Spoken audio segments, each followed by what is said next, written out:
dahil sa TikTok. Shut up. Ako sa kanya.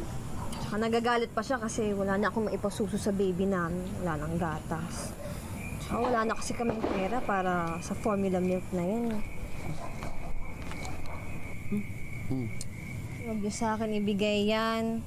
Total, pinagyayabang ni Jeremy na kayang-kaya niya alagaan si Baby Joy. Hindi naman ako yung may kailangan ng formula milk eh. Yeah, umuwi ka na rito. Nasa kuna na si Baby Joy. Huwag mo nang patulan si Jeremy. Balik ka rin, pupunta kang Bombay, mangungutang ako. Ante, Bakit ka binibigyan ng pera? tatlo pang tadyo mo agalati kahit na... Sige lang po, pandagdag sa formula milk ni Baby Joy. Ang laki.